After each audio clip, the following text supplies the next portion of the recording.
আচ্ছা, রিকুইজিশনের বেলায় তো এখানে যেটা হচ্ছে, এটা কোনো একটা কিছু লিখলাম, রিকুইজিশন দিল। তো সাপোজ এইটার আমার লাগবে হচ্ছে 5 পিস, আর আমার এটার লাগবে হচ্ছে 10 পিস। সো আমি এটা সাবমিট করলাম। তো এখন হচ্ছে এটা সাপোজ রিকুইজিশন দিল স্টোর ম্যানেজার, আর এখানে অ্যাপ্রুভালটা কে দিবে সেটা ইউজার আপাতত সেট করব। তো সুপার অ্যাডমিন আপাতত অ্যাপ্রুভ করে দিল। তো এখন হচ্ছে পিও মানে হচ্ছে প্রি রিকোয়েস্ট যে অর্ডার যেটা আছে সেটা।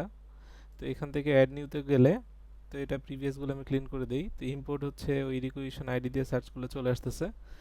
তো এখন এখানে হচ্ছে কোনো একটা ডেট, পেমেন্ট টার্মস, এই ধরনের কিছু ইনফরমেশন দিয়ে আমরা হচ্ছে পারচেস ট্যাক্স এগুলো তো আগে ছিল। সো পিও অ্যাড করে দিলাম, আর এখান থেকে হচ্ছে সাপ্লায়ার অ্যাড করতে হবে। সাপোজ এই সাপ্লায়ারে দিলাম।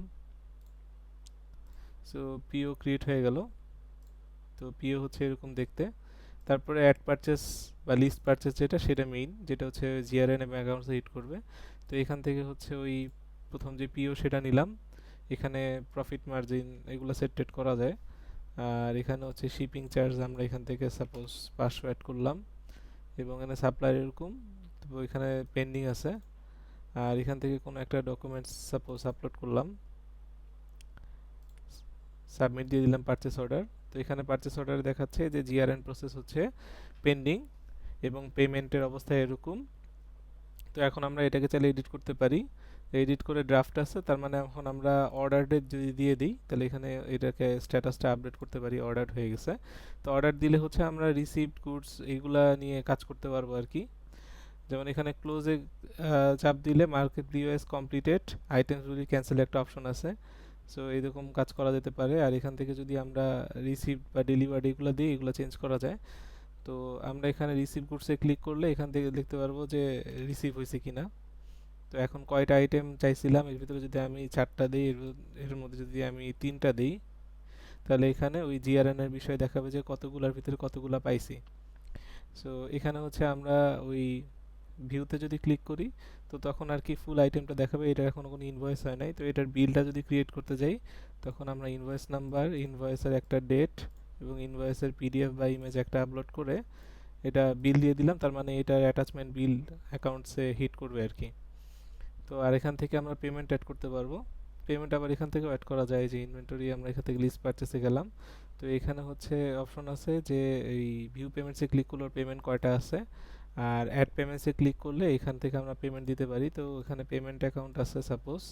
তো এখানে আমি 25,000 টাকা দিয়ে দিলাম। তো ব্যাংক ট্রানজ্যাকশন আইডি কিছু একটা কমপ্লিট, এখানে কোনো ডকুমেন্টস থাকলে এটা আপলোড করে দিলাম। সো পেমেন্ট সেভ হয়ে গেলো। এখন ডিউ দেখাচ্ছে এত টাকা আর কি। তো এখন আমরা এটাকে ক্লোজ দিলে হচ্ছে এরা পিওটা ক্লোজ হয়ে যাবে আর কি।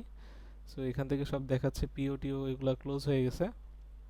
আবার যদি আমরা লিস্ট পারচেসে দেই, তখন যে ভিউ জিআরএন অপশনটা আসবে, যে জিআরএন এর কি অবস্থা। তো এখানে দেখাচ্ছে 14টার ভিতরে এতটা হয়েছে আর কি।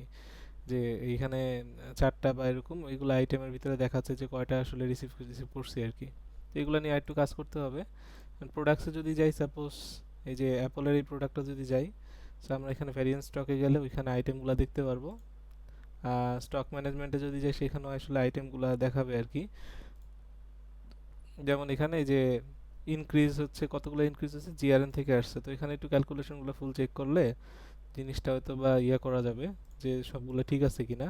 যেমন অ্যাপলের ক্ষেত্রে যদি এটা জিআরএনটা দেখি, এটার কোনো জিআরএন নাই, যেহেতু আমি এই ভ্যারিয়েন্টটা চুজ করি নাই। আবার এটাতে করছিলাম 4টা। সো এখানে জিআরএন থেকে 4 পিস আসছে, তো এই জন্য এখানে এটার ইয়ে দেখাচ্ছে। আর ওই 54 দেখাচ্ছে, কারণ প্রথম দিকে যখন এন্ট্রি দিচ্ছি ডিফল্ট স্টক ছিল 54 আর কি, এখন মানে ওপেনিং ব্যালেন্সের মতো অনেকটা। তো এগুলো নিয়ে এখন ফুল কাজ করা লাগবে আর কি।